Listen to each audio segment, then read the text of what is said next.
welcome to the Primar with Corporate Titans, a series proudly presented by DME Management School. In this episode of the Primar, we have a very special guest with us, Ms. Sheetal Sharma, and she is an Associate Director at Grant Thornton. And recently, ma'am has been awarded with the HR Super Achiever Award by the World HRD Congress, and for that we would like to congratulate her. Thank you. And the theme for today's podcast is HR Unplugged, Real Stories, Real Strategies and the Future of Work. And to tell us more deeply about this concept, ma'am is here with us to tell us about the topic. Sure. So I would like to welcome ma'am on behalf of the entire DME college. Thank you. Ma'am, I'll start with the first question. Okay. Can you just tell us about your journey, how you ended up at Grant Thornton? Was it always your dream job to be, was it always your dream job as an HR professional, or it happened by chance? Okay, so I think that's my favorite question because I never thought I'd get into HR. And one is HR, second is you asked about Grant Thornton. I never knew that consulting could be so jazzy. So typically if you talk to me, I started my journey about 16 years back when I completed my master's in my, so basically my MBA. I pursued my mathematics honors from Lady Shri Ram Delhi University, and post which MBA happened. The idea was never to get into an HR sort of a profile because I was a theatre enthusiast. I used to do everything but focusing on the academics of me because I always thought that theatre is my calling. So post my graduation, for about 2 good years, I went to Mumbai. My parents said that okay, we'll give you your 2 years to see if you can fly, etc., and pursue your dream. That's when theatre happened, because for a good 10 years before that, I was just doing theatre. Because of my interest, because of I think I did a great job there as well. I thought ki yahin pe career banana, and this is where you are. I went to Mumbai, joined a theatre group and had a brilliant time spent with them, learnt a lot, picked up new things, did a lot of stage acts, etc., etc. Almost a year and a half doing all of this, my parents, of course, like usual parents, they questioned that what's next, what's the where is it that you are bringing your income from?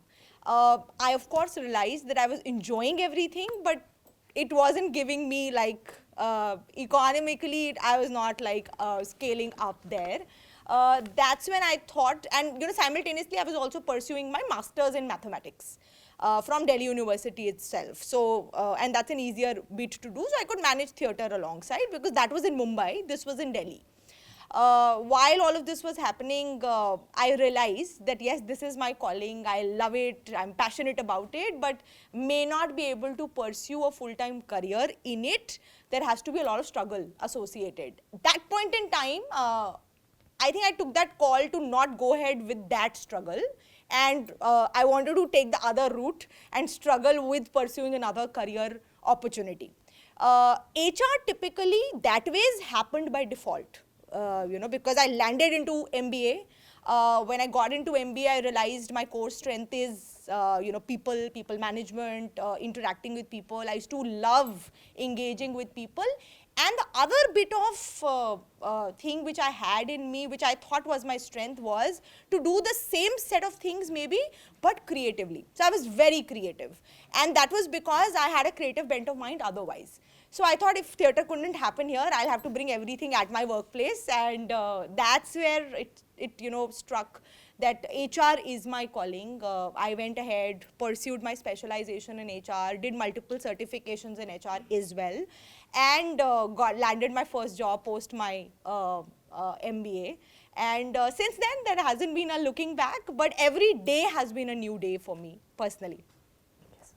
Ma'am, you have changed your, direction. You were doing something else and then you landed up doing the MBA HR. So it is pretty much, we can tell that it is possible that you can change your direction at any time and you can do success there. Absolutely. Yeah. So I think the students will understand that it is quite possible. It is quite possible, but it needs a little bit of mental resilience, one. Second, it also needs that instant switch, so, which I'm not very good at. So frankly, you're doing something, you've decided yahi karna hai, and then suddenly make that move. I was somebody who was not that agile. I feel if people are agile enough and they're not too fixated, it'll be easier for them. I took it too much on heart, and that was a struggle which I had to. So it was like it was my own internal struggle. So till I did my MBA and got something which gave me a lot of joy during my MBA tenure, that loss wasn't recovered from. So it was tough. I will not say the transition was super easy. It sounds fun, but it was not easy. So ma'am, you must have faced so many challenges when you entered into the HR field. So there are certain myths related to the HR. Students feel that it is only about hiring and making policies, but definitely there are so many other things beside these things. So can you just break the myths of the students so that they know that okay, this is not what HR is in real world. So yeah, sure. So would love to. So I think 3 myths which I have felt that students who are pursuing an HR program and also students who are not pursuing an HR program, they feel about an HR professional or an HR work profile. One, you're right, it is all about hiring. That's what people feel. Second, agar ye HR mein hai, to he'll get a job for me, my family member, my relative, my peer, my ex-colleague, my neighbor. तो job यही दिलवाएगा, that's the second myth. Third myth obviously is that to be an exceptional HR professional, you have to be a people's person. All 3 of them are great qualities, they are fantastic, they are true, but they are myths from that perspective that this is not the only thing which is true about an HR profession. Yes, HR is about hiring, but HR is a large domain. Let's suppose it has, and it talks about, when I say HR, human resources, these days very jazzily with a lot of swag, we call it people and culture. We don't call it HR anymore. Organizations have moved from calling it an HR. So the resource word, human resources, we don't want to associate our employees to just a human. Right, and not want to associate them to a resource. So the word HR has now been moved from HR to people and culture. That means every HR function in the organization is called people and culture because they are doing a lot of initiatives for people. They are doing a lot of initiatives for improving the culture of the firm. Right, so people and culture.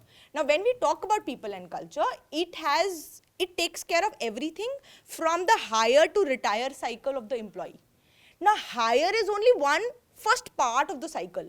There is a huge cycle, and I would say broadly, if I put broad heads, there are about 10 subheads within HR profession. Hiring is only one. A lot of students feel that HR mein hiring hi hoti hai because the first job a lot of students get is into hiring. I also started my first job after my campus placements in a hiring consulting firm, and where I was only pursuing hiring. Since then, and for good 5 years, I was into hiring but moved roles within hiring. So it was not just sourcing. One is sourcing, you go on a portal, you take out profiles, call them, get them fit in the organization. Then there's another part of it, there's a whole lot of operations associated to it. Then there is another part of it where you go ahead and get the person onboarded. That's one big hiring cycle. From that hiring, which was close to 5 years for me, it was a good transition into moving into HR projects, HR transformation projects, HR tech projects. There is a whole cycle of HR business partnering. Then we have a huge gamut of employee experience, wherein everything from employee engagement, mental well-being, wellness, diversity, equity, inclusion, campus engagements, all of that also fits in. Then you have a huge chunk on performance appraisals, compensation benefits, HR operations, HR analytics, which is huge. So the domain is wide. It is not about just hiring. And of course, it is not about getting jobs done for you and your family members. The third myth which I spoke about was about people centricity. Of course, if you are a people's person, it works in your favor as an HR professional. But a lot of people feel that I have to do HR, but I don't, I'm a little asocial. I don't want to interact with students as much. But if you're still passionate about HR, there is still a lot of role for you. You may not be an HR person, eventually you will have to, but you can still start into an HR trajectory through roles like an HR analytics role, HR operations. We need a whole gamut of workforce to manage the entire back end of HR for us, where we are okay to have people who may not love interacting with people, which is absolutely fine. So if you are somebody who wants to pursue a career in HR and you feel you don't want to interact with people, you still have opportunities in HR. True, ma'am. I totally agree. Now, I think our viewer also will understand it's more than HR is more than making rangolis, because there are a lot of memes related to that. 5 years in GT, I've never had a rangoli competition. Seriously, ma'am, I've heard that a lot. So you have break all those myths that it is more than that. It is having a lot of scope. And ma'am, also I would like to want to know from you that how there are times when it is very difficult to give feedback. For us also to tell our students politely that okay, you are going in a wrong direction, or to guide them, it gets difficult. So for you it must be difficult to give the feedback, constructive feedback, or sometimes to break a bad news. So it must be challenging for you. So can you just guide our students, our young professionals, so how they can learn to take the feedback positively? Okay, so see, one is feedback, if constructive, right, will always hit you hard. It is, so there are two kinds of feedback. One is when you get a feedback for something you've really done a great job at. It always, is taken so nicely. People feel delighted when they're recognized for something which they've done well. That's also feedback. The other part of feedback which you refer to is the constructive feedback, which basically means that somebody would tell you that boss, ye acha tha, but all of this was something which you could work on. There is a huge lot of coaching which people who are giving feedback are also given in organizations, because giving feedback is also an art. You come to a person and you say, hey, you were such a, you're not really making an impact when you were doing that conversation with me, when you were talking to your reportees, you were so bad at it. This is one way of giving feedback, very harsh, to the point. Now the other person may say, yaar, I was being honest. But you don't have to be brutally honest when you are giving feedback. That's a coaching which we give to our people also, and works at a campus, at a college level also. I think that should be adopted. Most people who have a little bit of empathy will do that. They'll be a more empathetic while giving feedback. But your question is that when you're giving feedback, how is the other person taking it, right? One, if you improve the way you are giving feedback, it will land more softly on the other person. That's number one. The second point is for people who are taking feedback, one is of course be open. As a student, not just as a student, even as an employee who's been with a working professional for about 17 years, if a feedback comes to me, it accepted that it will hurt you. It will be hurtful. You might feel pinched. You might also feel your ego is getting damaged, because a lot of times, in your head you feel, yeah, I've done a great job, but the feedback says 180 degree. Absolutely. So it will be harsh, but then think it from a perspective that if somebody is giving a constructive feedback, there has to be some value add which you can also make in it. So take that feedback, delve into it, reflect onto it, figure out rights and wrongs, then go back to the person if you still want to have another conversation ki, yeah, this is what I agree, this is what I do not agree, and then move towards making a change. I always feel if there is a feedback given on something, बहुत लोग क्या करते हैं कि अगर किसी चीज़ पे feedback मिला, they'll stop doing that thing. I usually feel immediately act on it and do the same thing again. Implementing that feedback, you will always see that progress happening in you. My input here will be take the feedback, reflect on it, assess it, go back to have another conversation, and then practice it. Until unless you reflect and practice, you won't be able to, the feedback doesn't really do well for you, technically. Indeed. Pam, we would like to know some, changes that has happened in the HR field. You must have seen that transition, and there must be some emerging challenges because it was previously the way you were managing people, it was different, but now everything is changed. So can you just tell our students what skills they need to, take care of to, to get the success in this career path? Sure. So, see, of course, things have changed, and things have changed keeping in mind the multi-generational workforce which is coming in. So, while organizations have made that shift, right, I feel there's a lot which the students can also do, which at this point in time seems to be a gap. Organizations wants to invest, they want to invest in the students, but on the other hand, we would want the student to come in, one, with full ownership and accountability. A lot of times what happens when people join us, they join us with an intent and a mindset that they want to work here. We would want somebody to come in with an entrepreneurial mindset that why don't you come and own your little thing. So it's not that you're owning the organization, right? But whatever project you're working on, or the team you're working on, or the business unit you are a part of, do contribute in it as if it's your own thing. When you do that with that accountability, there's nobody behind you, danda leke ki, you have to finish this. Be proactive. So that proactivity and accountability is a must, which we feel a lot of times there is some gap. Eventually people pick up.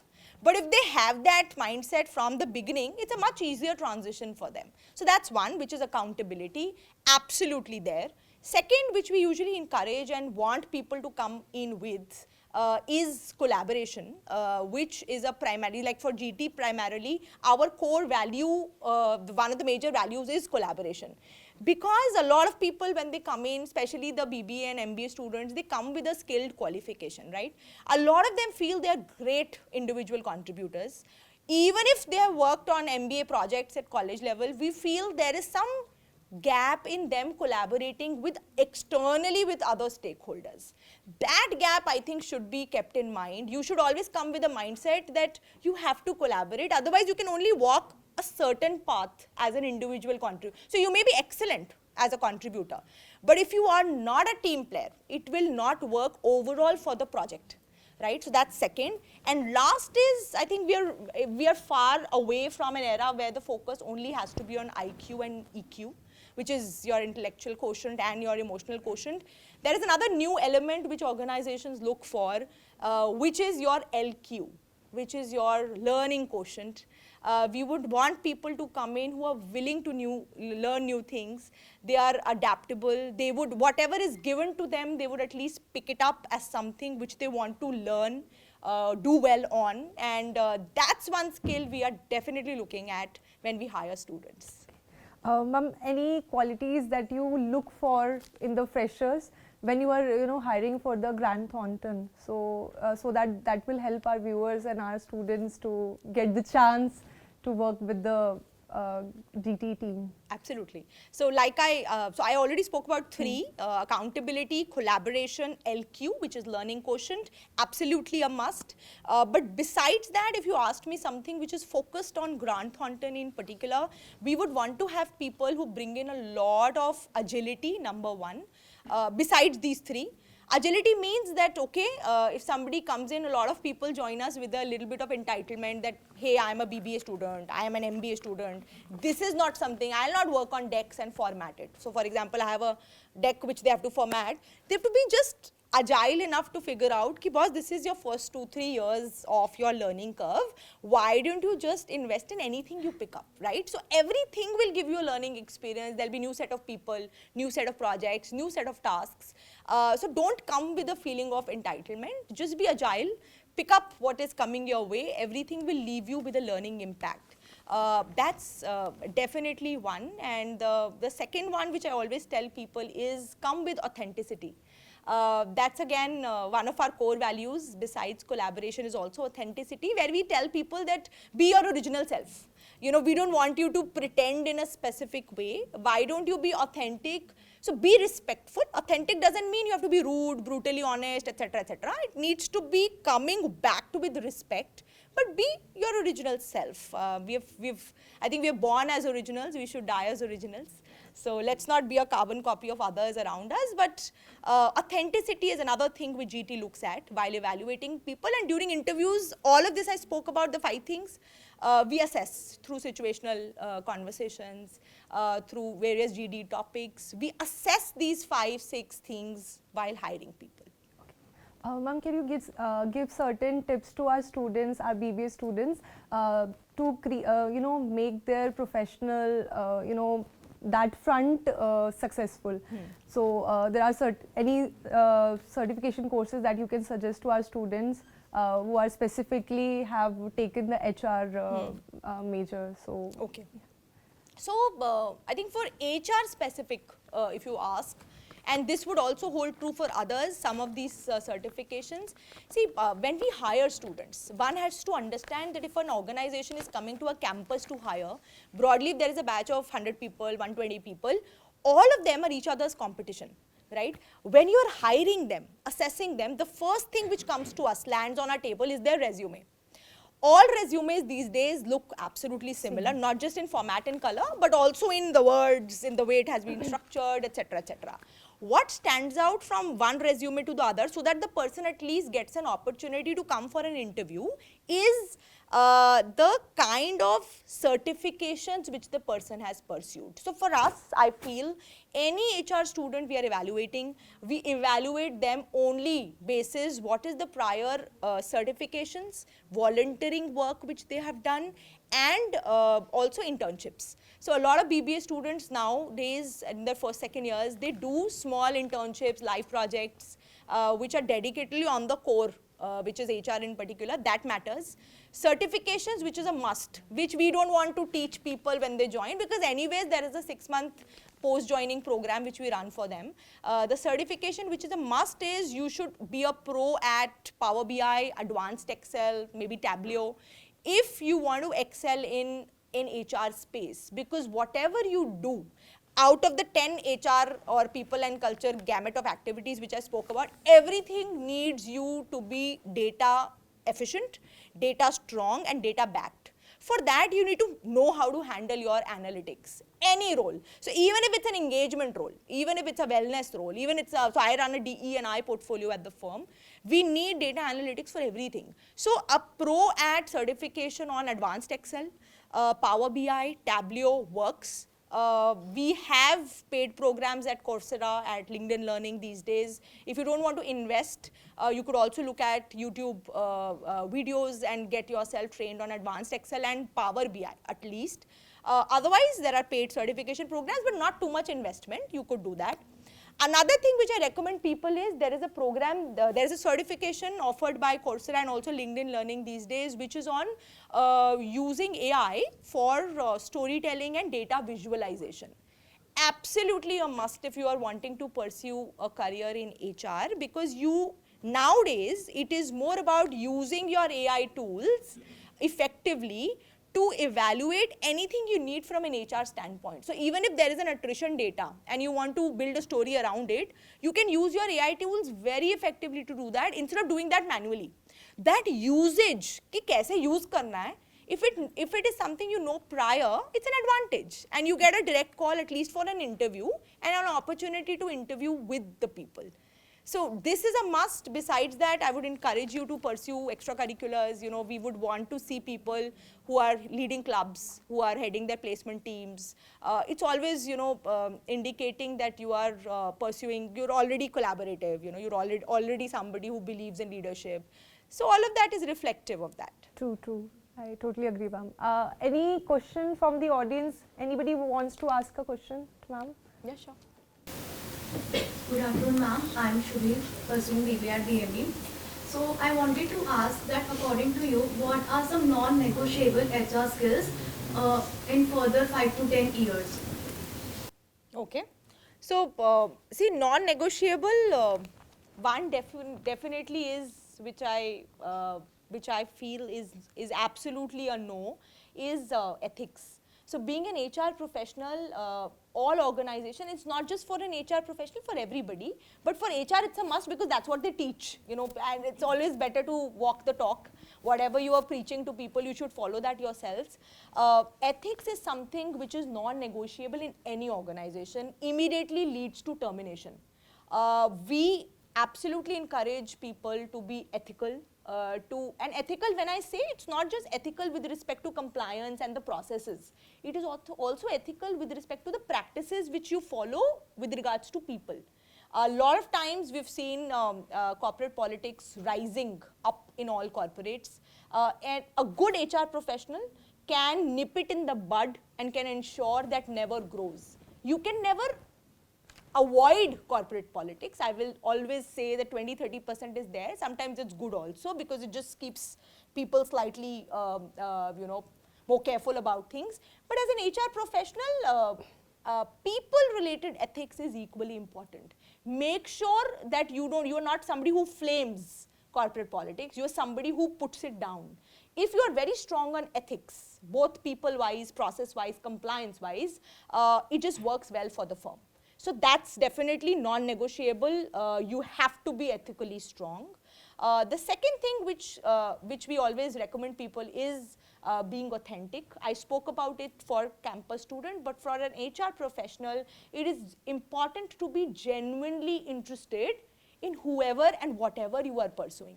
So for example, I may be advising somebody that this is not the way you should do stuff, etc., etc. I'm giving feedback. If I'm not believing in it, or if I'm not giving it authentically, it will never work. It will never land well with the person. The person will figure out कि यार ये तो ऐसे ही बोल रही है, she's not really genuine about it. So being authentic is a must. Again, non-negotiable, because you are considered. People will immediately connect with you. And they will connect you, there will be a heart-to-heart connect if you are authentic, which works for an HR professional. Any other question from the audience? A very good afternoon. I want to ask, how can young professionals, whether in HR professionals or in other fields, can make credibility and influence early in their careers? Good. What's her name? Akanksha. Akanksha, good Akanksha, very good question. So see, a lot of students, they want to get into a corporate and they will do anything, ki yehi karna hai, wohi karna hai, etc. They'll get into it. Once they land into a corporate, there is a little bit of chip on the shoulder. We've not seen it with BBA students, very honestly. We've seen it with MBA students, but, and the chip on the shoulder says that I'm an MBA. I've been hired after a process which was rigorous. 300 people evaluated, 2 were selected, I'm one of them. That just gives them a little, makes them confident, great, but sometimes it just makes them feel so entitled that, okay, I'm an MBA student, I've been hired after a rigorous process, I am here to earn this much, I am here to do this.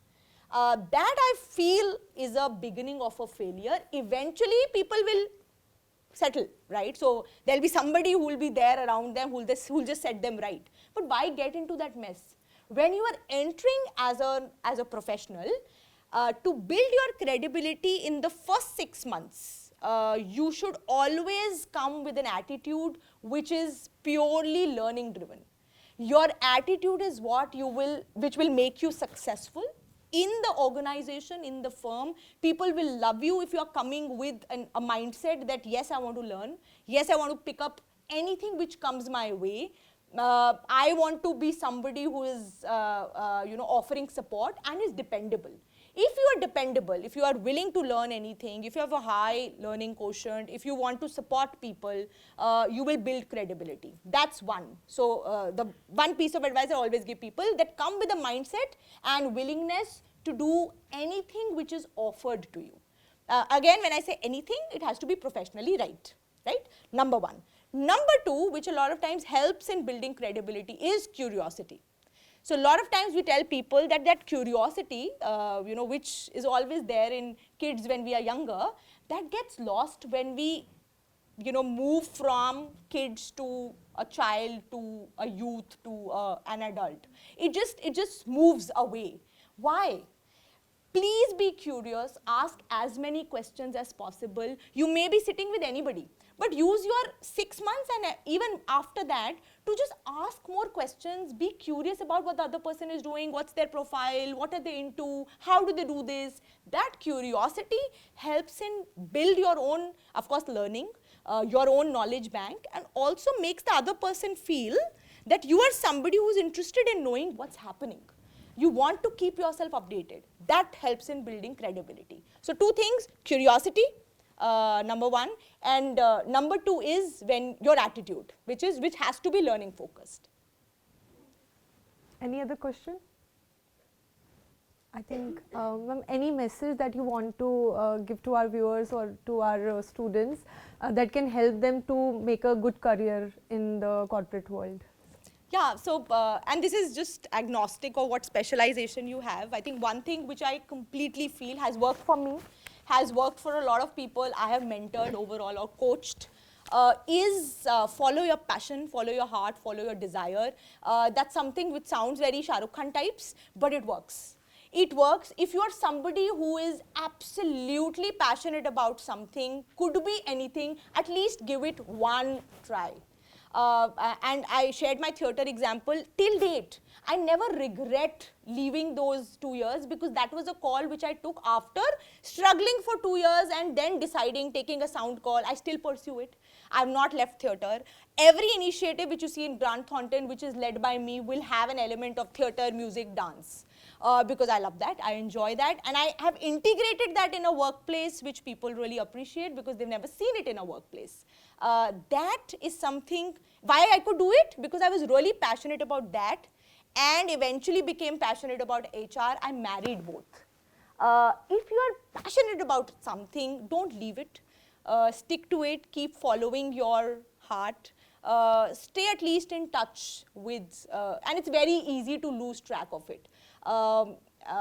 As you progress in your career, there'll be other things also, you know, you'll get into a family mode, you'll get married, some of you, you'll become a parent, even if it's a pet parent or a plant parent. You would eventually, you know, be upskilling in your own career trajectory, being more senior. So when you become more senior, you will have, let's say, a team of 30 people, which will move to 70, then 90, then 100 also at times. So a lot of things will happen. It'll be very easy for you to drop anything which you're passionate about. Could be a skill, which could be music, dance, theatre. Could be fitness, very easy to drop that. Could be your love for writing poetry. Could be your love for reading books. Could be your love to binge watch a series. Don't let it drop. Just stick to it, keep it going on. You may slow the pace, but keep it going on along with your profession. If you are passionate, if you are happier, if you are joyful, you will find that joy and exhibit that joy at work also. So don't let the joy of working lose you ever. That happiness and joy should come in, and you'll overall stay happier in life. Thank you so much, ma'am. Thank you. It is such an enriching, session for the students and for our viewers also. Thank you. And we are glad that you are here for this particular session with us. So hopefully we'll get to see you in future in our college to Absolutely. share more such, insightful journey of yours. So I hope everyone has enjoyed our session today. So thank you so much, ma'am. Thank you. From behalf of the entire DME college, I would like to thank you for coming here and sparing your time with us. So thank you so much, ma'am. My pleasure.